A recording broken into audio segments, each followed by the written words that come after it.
Very good afternoon to all our viewers. Once again, we have Naren Arul Raja, the founder of Equa Marketing, known internationally for innovative ideas and implementation that propels medical practices to their success. His topic for today is Zero Moment of Truth. People buy, selling doesn't work. If you may have any questions or feedbacks, feel free to post it on our Q&A section just by pressing the Q&A bubble on the left-hand side of your screen.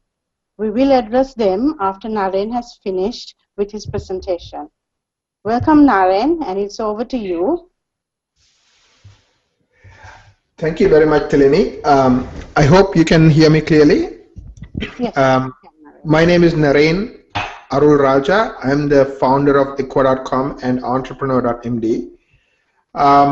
Just to give you a quick overview of what we're going to discuss today, entrepreneur.md reaches more than 30,000 companies who sell to doctors, and it reaches everybody from marketing staff to sales teams and CEOs. And many of our companies are run by, many of our companies are small in size. So one of the challenges they kept bringing up to us is, how do we compete, against the giants? How do we leverage the internet to create competitive advantage from a marketing standpoint? So the topic today is going to talk about something very, very specific. It's called Zero Moment of Truth, and the subtitle is People Buy, Selling Doesn't Work. Just to give you some background on myself and where I'm coming from, we work with doctors and we help them with their online marketing. We have been doing this for a long time now, and we're very proud of the fact that 90% of our doctor clients stay with us year after year. We also help a few companies who sell products and services to doctors. Again, we have several years of experience. So I'm going to kind of distill what I've learned helping companies sell to doctors as well as internet marketing in general. So the title of the slide is Zero Moment of Truth. So one of the questions I get asked is, what is zero moment of truth? I'm going to skip to one of my subsequent slides and I'm going to kind of spend some time on it, and then I'm going to go back. Zero moment of truth, also referred to as ZMOT, really brings forth a new idea. The new idea is that in the traditional way, in the old way of doing marketing, that's pre-Google, pre-internet, most people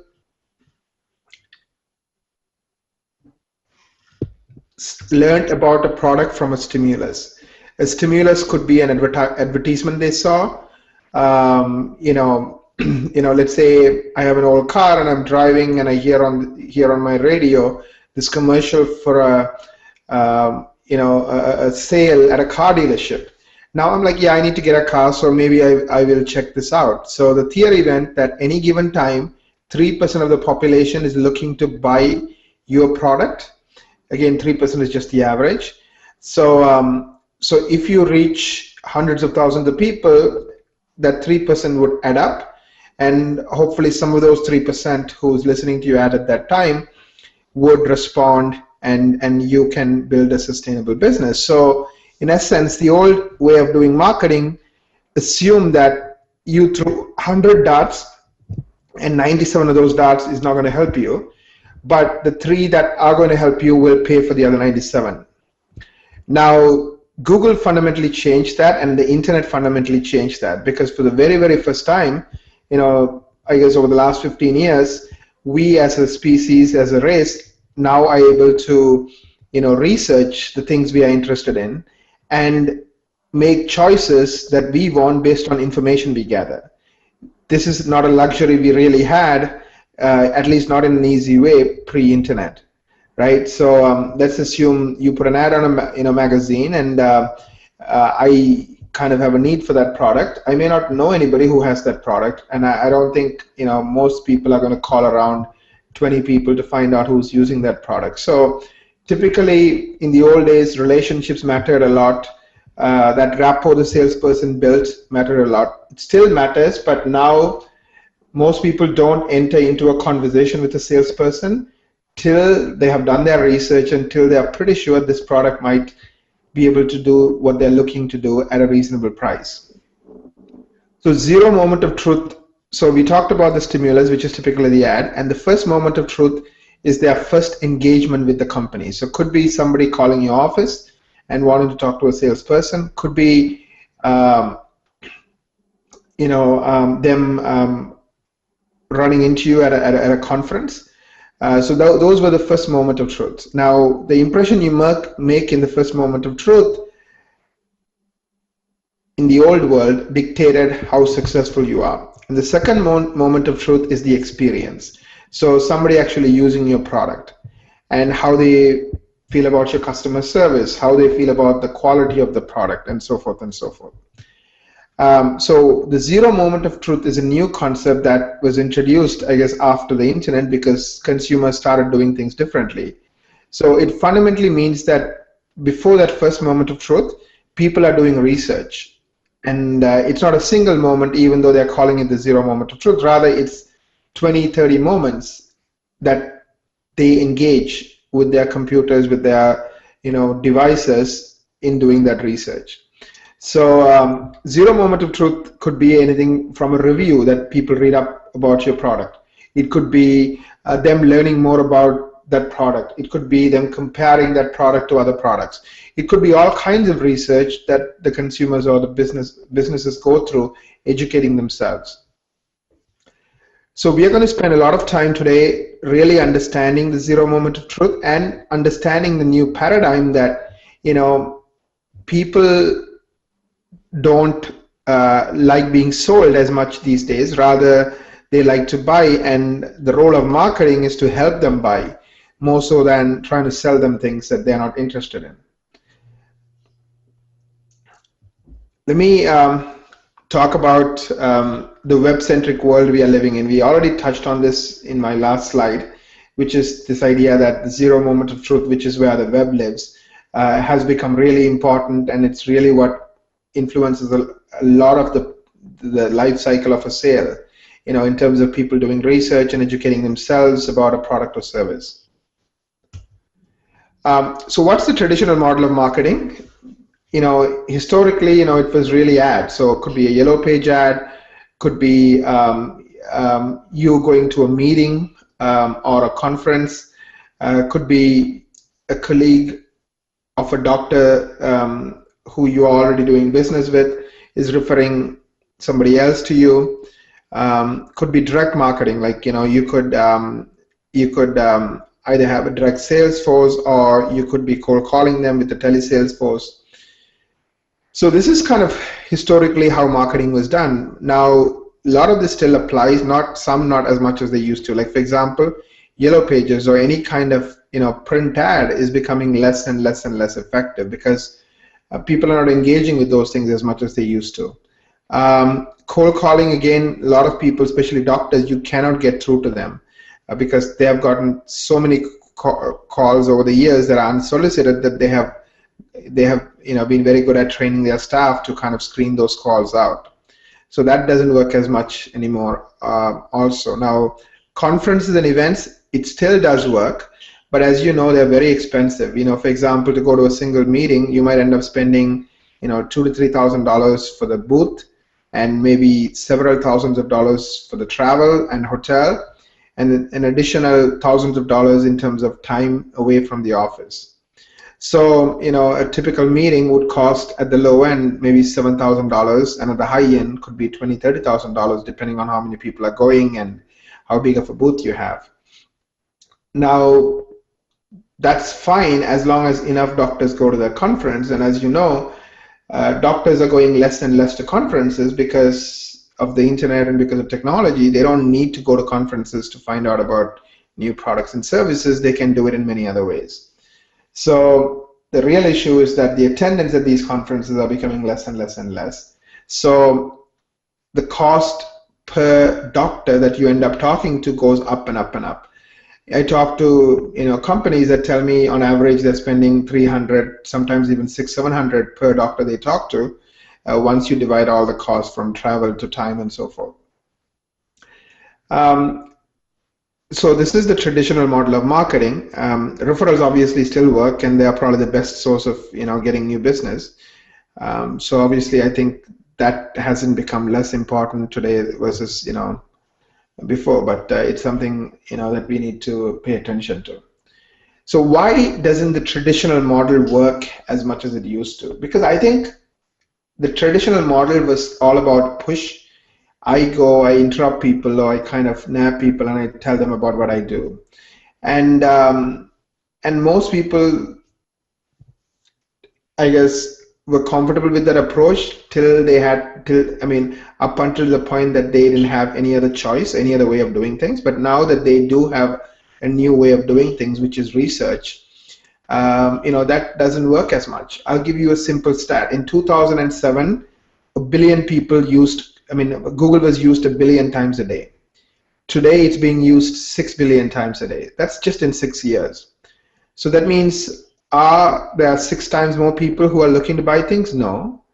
What has changed, however, is that 2007 is when the iPhone was introduced, and computers started living with people 24 hours a day, 7 days a week. They wake up with their phone alarm, and then they go to sleep when the phone or their wearable device is monitoring their sleep patterns. So we live in a world where technology is constantly part of people's lives. So when technology becomes so ubiquitous and easy, people ask more questions and get better answers, again, because technology keeps improving. So that's the reason the number of times they use Google has gone from 1 billion to 6 billion. It's because Google is smarter, and it's living with them 24 hours a day. So so in that world, expecting people to buy the way they used to in the old days without doing research, without really figuring things out on their own is not a good idea, because that doesn't exist anymore. Also, studies show that on average, before a doctor engages a salesperson in a serious conversation, they have typically looked at many pieces of information, and a lot of times they're saying, depending on the product, it could be as many as 15 pieces of information. So it could be reviews, could be product pictures, product videos, comparisons, you versus somebody else in your category. It could be them learning about that product and the benefits of that product. So they have already done their research by the time they're willing to have a serious conversation with somebody. So you as a business owner, you as a small to medium-sized business selling to doctors, you need to be aware of this, and you need to make sure your product, your information is what they keep seeing versus your competitions as they go through that process of learning about the product. So this is a key point. This is the subtitle of my presentation: people buy, selling doesn't work. So fundamentally, what I'm trying to say is, stop trying to sell people things. Instead, shift your mind all towards, how do I help people buy? So one of the clients we work with that sells, a few types of products, several types of products to, dentists. What they do is they have a lot of webinars. They have large newsletters, where they provide tons of educational content, cases, and, recorded, sessions where actual doctors are using their product.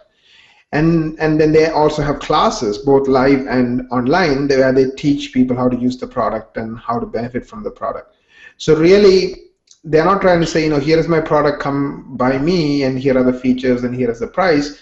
They're really trying to show them how real people or real doctors are using that product to grow their business, to save time, etc. So you need to kind of understand that. So you need to really change your mindset from, how do I find new ways to sell to them, to how do I find new ways to help them buy. Some other examples in terms of helping them buy is, start building your reviews. So for example, on entrepreneur.md, if you have a profile, you can get your happy doctors to share reviews, and we will take it from you. They don't even have to do it themselves, the doctors, and publish it on our site. Obviously, they have to be real doctors. We'll verify that they are, actual practicing doctors. Now, as a doctor who goes to that profile and they read 20 other doctors who have shared, good things about your product, now they are much more comfortable in wanting to talk to you versus, being doubtful.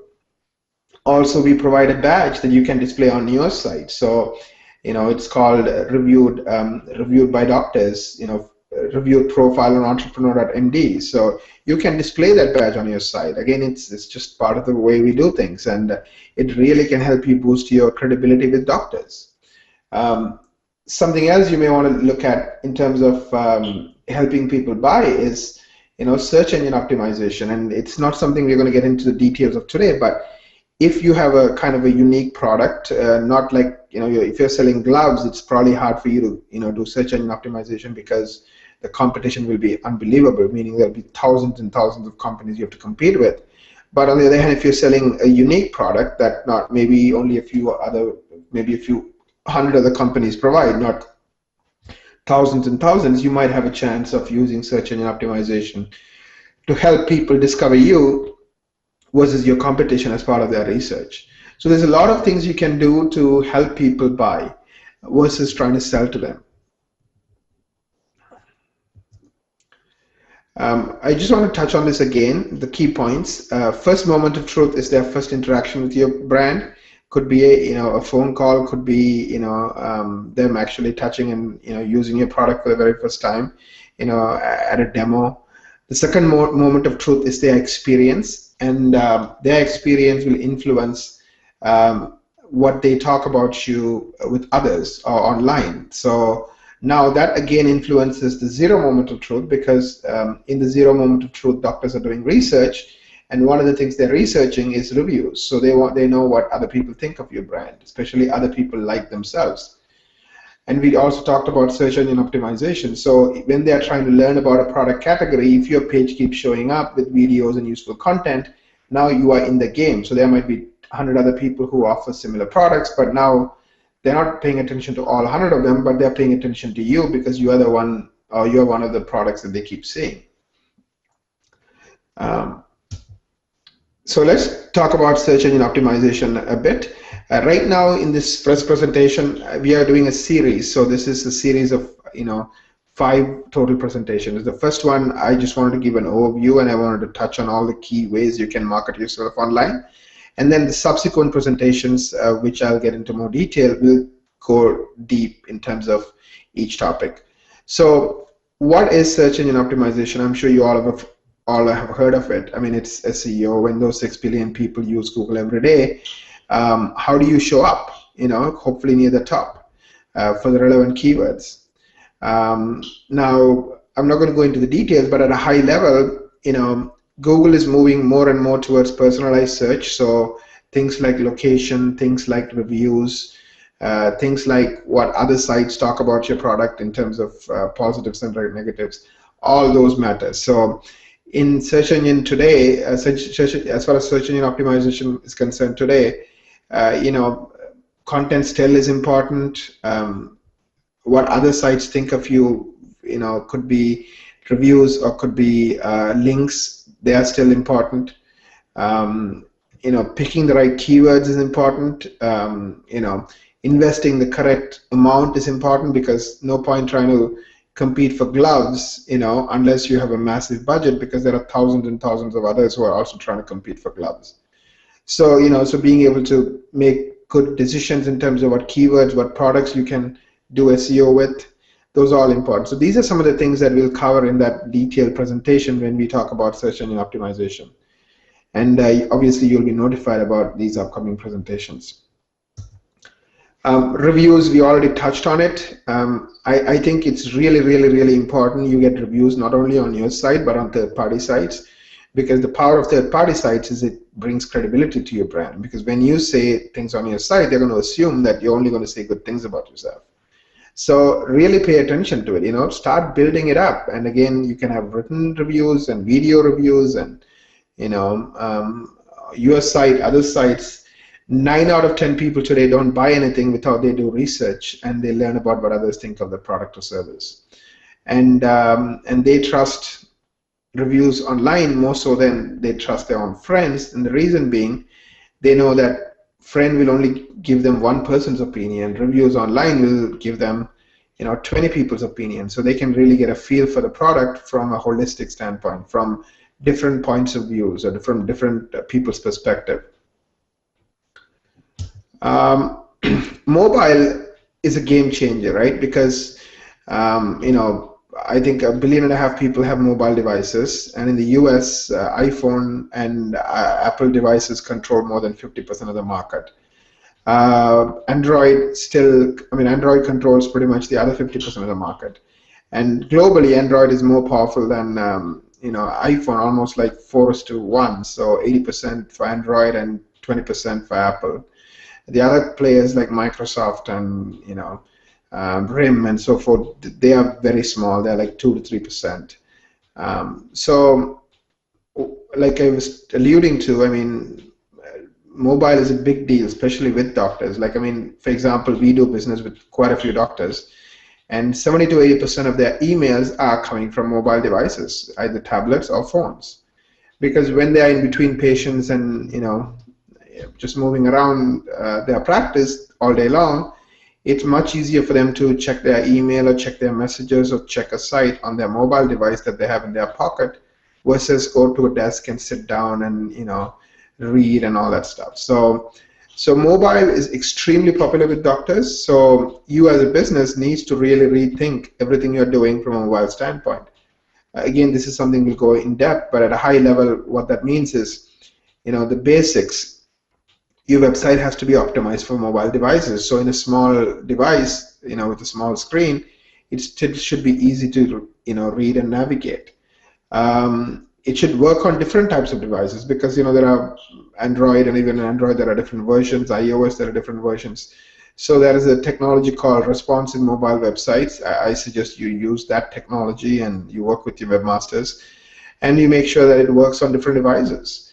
That's just the basics. Now, the kind of information people consume on a mobile device is different from the kind of information they consume on a desktop. For example, videos are a lot more popular on mobile just because most people don't want to read in a small screen, but watching a pretty compelling video for a couple of minutes, they still can do on a mobile device. So mobile also changes the way people use and consume information, so you need to be aware of that. Even your newsletters, if you have a 2-column newsletter, it might be hard to read on a mobile device because now they have to scroll from left to right to left to right to left to right, and it's not very effective.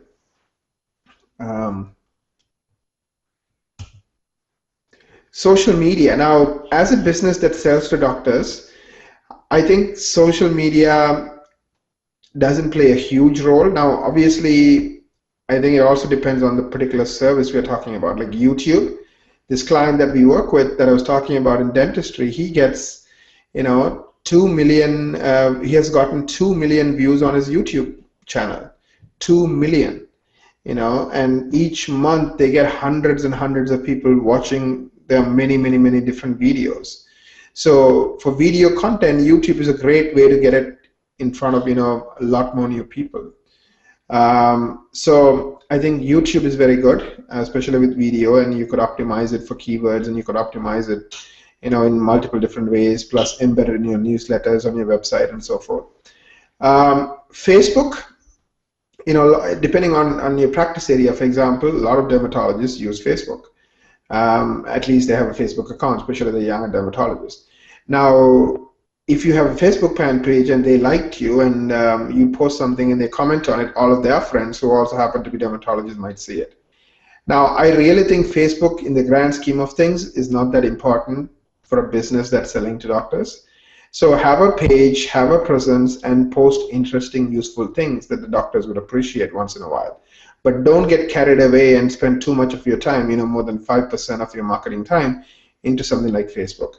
Now, some doctors and some companies use LinkedIn. The problem with LinkedIn is they don't log into LinkedIn every day like they log into Facebook. So you might say something today and they might only see it 3 weeks later, and by that time that information is stale. So the impact of the information is not that high. So we have done a lot of experiments with LinkedIn, and we found LinkedIn is a great way to meet specific people in companies, but not necessarily a great way to do marketing. Um, so so you could use LinkedIn, but again, be measured. Don't put too much of your eggs into this basket. Automated marketing. So that's a new buzzword, and some people call it content marketing as well. And what it fundamentally means is that the power of technology is that you don't have to do things one by one by one. You don't have to shake hands one by one by one. You can deal with hundreds, if not thousands of people all at the same time, but still using technology, you can customize your interaction. So for example, if somebody's interested in a particular device you have, you could talk about only that device with those group of people, versus somebody else is interested in something else, then you could talk about only those things with that group of people. And a lot of this can be done automatically. So once it's set up and you use the right technology and software and so forth, you don't have to worry about manually getting involved in sorting things. Some of these tools can even score the interaction. So for example, let's say a particular doctor has done 7 things, read 2 articles, attended a webinar, downloaded a book. You can give each thing they did a particular score, and once they hit a certain threshold, you could tell your sales team to go and call, and a lot of this can be automated. So the system would automatically notify the salesperson, hey, this doctor has a score of 45, the threshold was 42, it's time for you to call and start building a relationship. So in the beginning, the nurturing of the lead happens through technology, and once the lead is nurtured, then you get involved and your salespeople get involved and really start building those relationships.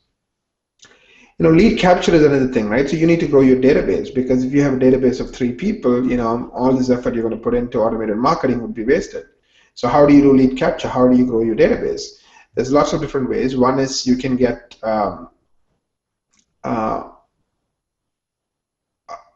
you can give away things like you could give away a book, or you could give away an infographic, or you could do different things that people would find useful, and in return you ask them for their name and email and permission to send them additional information down the road, and most people will opt in. I mean, our experience is 3 out of 4. So you could slowly but surely build your database. CRM integration, a lot of these technologies will integrate with your CRM system, so you don't have to manually be entering information into your customer relationship management CRM/sales software, right? It can all be done automatically. Web analytics, this is also really important. You want to know what's going on. So let's say how many people are coming to your website, what pages are they looking at, and what activities are they doing, because again, this could be linked back to your automated marketing, and you could leverage that information. Even what keywords that's driving your traffic. Let's say you're doing ads on Google or other places, you can track exactly what ad is working, how many people came in, and so forth. Content marketing. So content marketing is a new buzzword that a lot of people keep throwing around, and the idea is that content is at the center of marketing. So let's say you wrote a white paper about a particular case, a particular example of a doctor using a certain product and the benefits he saw, right? Now you could take that white paper and you could use it in so many different ways. You can offer it as a freebie for people to download when they are willing to give their name and email. So that's one way to use that piece of content. You could take that content and maybe make small infographics from it, like charts, for example, of interesting informational nuggets, and say, hey, here is we did a survey, and here is something interesting we found. Feel free to download our nugget. Sorry, our infographic, right? So that's again using that content in multiple ways. You could tweet about it. You could share it with people on your Facebook. You could encourage other people to share it on their Facebook. You could get people to retweet. You could include it in your newsletter. So you can use a piece of content in so many different ways to get more people engaged and paying attention to what you're doing. Obviously, you don't want to overdo it. You don't want it to be so complicated or so confusing that people stop paying attention. So you need to think things through. You need to really have a strategy around this. We talked about automated marketing, and one of the things we touched on was analytics. So Analytics are becoming really, really important. I'm sure you may have heard of this phrase where one of the VPs of marketing at Procter & Gamble several years ago said, I know half of my marketing works, I just don't know which half. Now, you don't have to accept that anymore in the world that we live in. You know precisely what's going on, even at a person level. You know Joe Smith came to your website, looked at these pages, downloaded that article, and came to this webinar on such and such and such a date. So you know a ton about Joe Smith and exactly how he engaged with your business.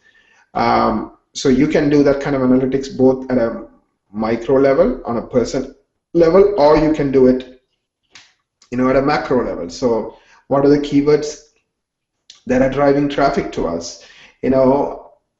How much time are people spending on our site, specific sections of our site? What can we do to improve that section? You could even do A/B testing. So you could try one technique with half your population and then not try that technique with the other half and see the difference. You could even do minor things like moving links on a page and see if that changes user behavior. So you can do a lot of things by paying attention to your numbers and your data. And again, these are some of the things we'll be going through in detail in one of the subsequent presentations. To summarize, internet marketing, in my opinion, is about helping your market buy. So you as a business, I think, really have to embrace this paradigm if you want to get the most out of internet marketing. The more you're thinking about how do I sell, the less you're going to be able to succeed in this web-centric world that we live in. So I'm just going to spend a few minutes giving you a quick overview of some of the other presentations. The next one is titled Local Search Engine Optimization on Google Places. What this means is that Google Places is playing a more important role, but for you this may not be as applicable because you are targeting clients from all over the country, let's say, right? So not just people from your city. So Google Places is not that important. So a lot of what we'll be talking about is search engine optimization. So in other words, how do you rank nationally and regionally for specific keywords? How do you keep improving it? So we'll really get into the nuts and bolts of search engine optimization and the do's and the don'ts and how to make things work. The next one is titled Branding, Discovering, Communicating, and Living Your Brand. Now this is really, really, really important. There might be 10 companies that are competing with you. What makes you unique? What makes you different? Trying to be everything to everybody doesn't work in today's world. So who is your demographic? How are you different from your competition? Why does the people who love your product love your product? You need to understand this. You need to understand your brand. What makes you different? What makes you unique? What makes you endearing to a group of people? And then once you understand it, you need to communicate it and you need to live it. Because if you don't communicate it effectively and if you don't live it effectively, meaning consistently, people will get disillusioned and they don't believe what you're saying. So once you lose credibility, it's really hard to succeed, especially in a hyper-competitive world that we live in. Reputation management and social media, that's really, really, really important. Reputation management, we already touched on, which is reviews, and we'll talk a lot about how to get reviews, what kind of reviews to get, what type of things you want the reviews to say. How do you make sure that your information is consistent? So not just on one site, but on multiple sites, they all have the correct phone number, the correct address, the correct information. So which again helps with search engine optimization. We already touched on LinkedIn and Facebook and YouTube. So we're going to get more into that, and we're going to talk about exactly how you can leverage that without going overboard. The do's and the don'ts and the lessons learned from our experience helping companies sell to doctors. We already touched on automated marketing and content marketing and analytics, so we're going to spend 30 minutes talking about that with 30 minutes of Q&A. We'll show you exactly how you could use Google Analytics, where to pay attention to. We'll share with you our experience with automated marketing and tools we have used. So this I think is a really important topic. Now let me turn it over to questions and answers. I think people are posting questions, and I think some questions were emailed to us. So Tilini, if you are ready, why don't you? Yes, I will pose the questions for you now, Naren. Let me go with the first question. Does ZMOT or zero moment of truth really work even for medical device or medical suppliers, vendors who sell relatively more expensive products than what are typically sold on e-commerce websites? Right. So the question is, does it really work for expensive products such as medical device products? I have worked with medical device companies, and I absolutely would argue that it does work even more so. And the reason is, if I'm spending $10, I don't have to think a lot, right? Because it's less expensive. But if I'm spending $10,000 now, that can take a bite out of my, you know, my money. So obviously I'm going to think a lot more about that. So the same thing applies to medical devices, because these are typically, big dollar purchases. People typically will not make a decision without doing a lot of research and thinking. So I do think they do work. Now, what kind of things can you do? I would suggest, we already talked about the basics, right? Reviews and what other doctors think. So try to create a portfolio of, these testimonials and reviews. Try to create case studies. Try to make it easy for doctors to sell your services using your medical device to their consumers. So you're not necessarily positioning yourself as just somebody who sells them a piece of equipment, but rather somebody who helps them make money. Because obviously, why are they purchasing this equipment? Because they want to grow their business, right? So really put yourself in their shoes and try to see how you can help them use your product as a way to grow their business. Was there another part of the question I missed? No, I think you covered it all. Perfect. Right. We'll go with the second question.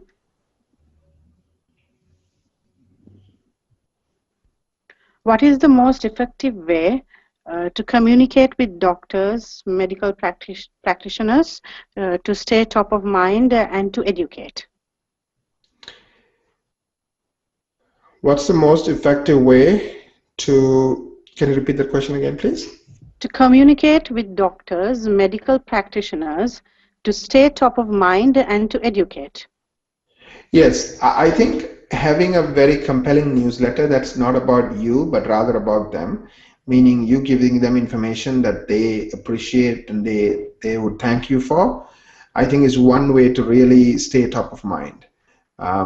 Even with social media, we notice that if the social media post is about us and what we are doing and our accomplishments and me, they don't engage. But if it's about them, you're sharing a very powerful infographic that in 2 minutes teaches them something that was pretty interesting to them. Now they would like it, and that means their friends are going to see it. So people tend to appreciate things that are all about them, that's all about helping them, more so than something promotional. So I think having a newsletter, leveraging social media, leveraging YouTube, and really educating people and sharing information with people, high quality information, I think is key. Okay, let's move on to the third question. What kind of content details do doctors want to see online from a medical vendor?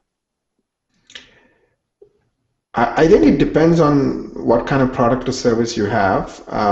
So if I were to give you an example, we are a marketing company that helps doctors, right, as well as companies selling to doctors. So when we think about our business and how do we share content or information with doctors, we write a lot of articles teaching them how they could do some of this on their own, like how they could think about reputation.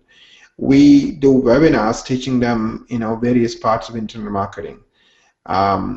We share case studies where specific doctors have worked with us and grown their business using our services. We make an effort to build up our testimonials and reviews. We literally pay attention to customer feedback. So every single feedback from any one of our clients gets emailed to me, the CEO, plus few of the key executives. So in the last month, we got 215 or odd, feedback, and we are very proud of the fact that almost 200 of them were positive. So we really try to, pay attention to how customers feel about us on a day-to-day basis. And obviously, when we hear something negative, we act on it and we try to fix it for good. When we hear something positive, then obviously we try to accentuate it and we should try to, build on it both internally as well as, using it in our marketing communication, obviously with the permission of the client. Fine. Let's move on to our fourth question.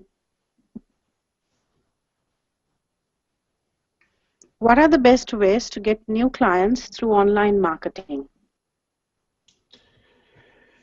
Yeah, I think online marketing is not, easy. It's tough. It takes time. It takes effort. It takes commitment. So I really think you need a basic website with relevant, useful information. You need to think of everything you do online as not a one-time thing. You just put it up and we forget about it, but rather a living, breathing, ongoing effort. Like the clients we work with who sell to doctors, they're very active. They do weekly newsletters. They do, webinars. They update their site with new product information. They focus on new keywords. Obviously, we do a lot of the work for them, but they don't just passively sit and expect things to work. It just doesn't happen that way. You have to be engaged. You have to look at engaging more and more doctors and getting them having conversations with you, and then obviously both paying attention to the marketing side of it as well as the selling side of things. Moving on to the next question.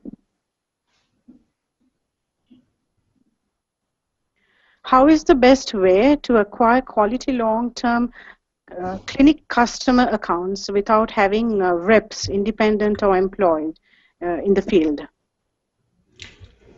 Can you repeat that question, please? How is the best way to acquire quality long-term clinic customers accounts without having reps, independent or employed, in the field? That's an excellent question. I think we are a great example of that. Like, we have 150 staff, and we don't have reps on the field. I mean, our entire sales team is me and one other person.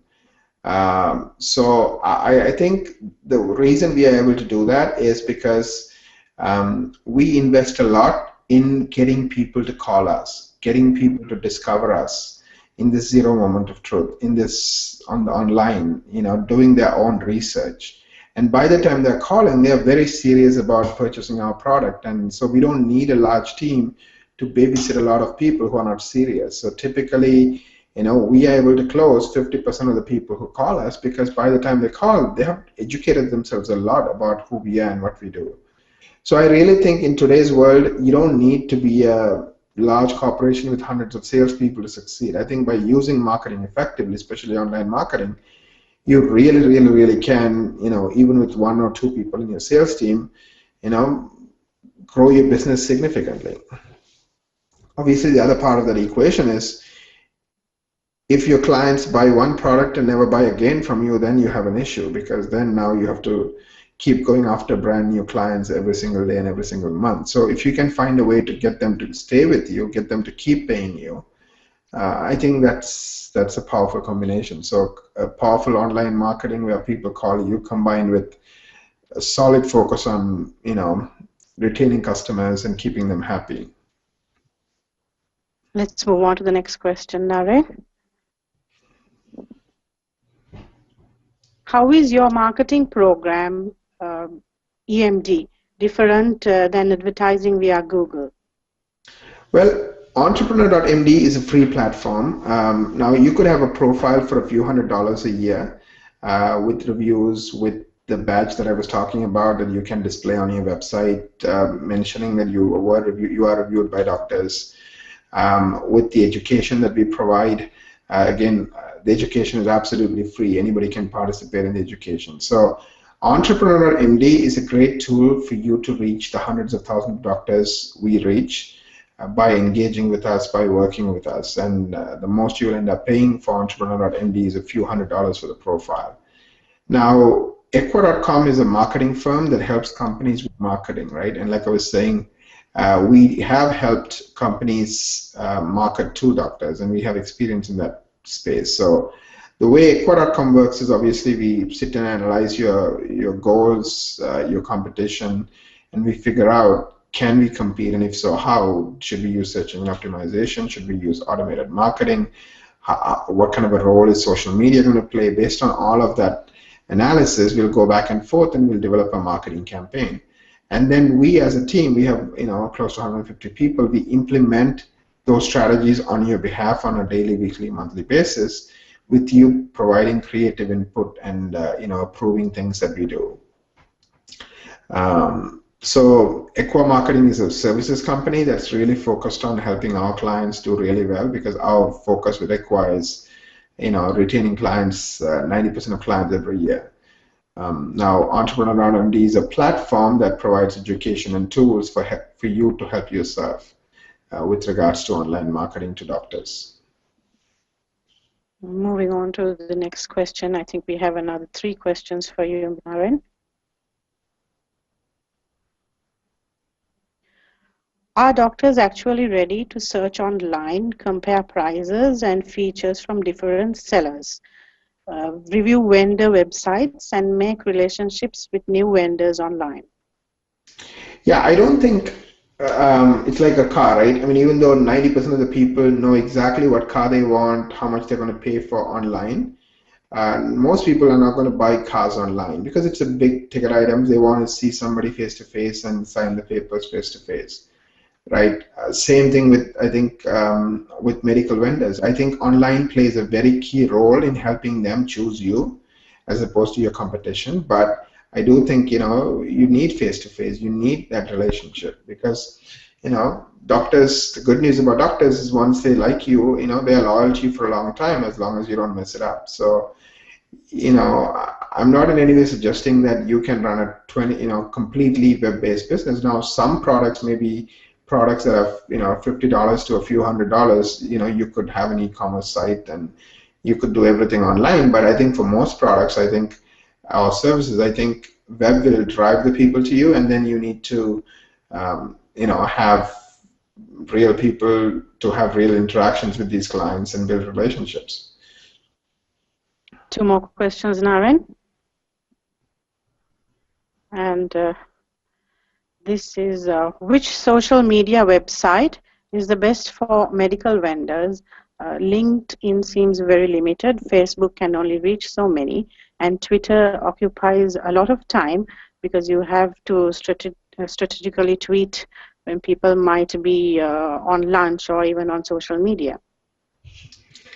Yeah, I really think social media shouldn't consume more than 5% of your marketing time. If it is, you're doing something wrong, because most people are not going to social media to make a purchase decision. Social media is a great tool to keep in touch with people. Think of it like the modern telephone.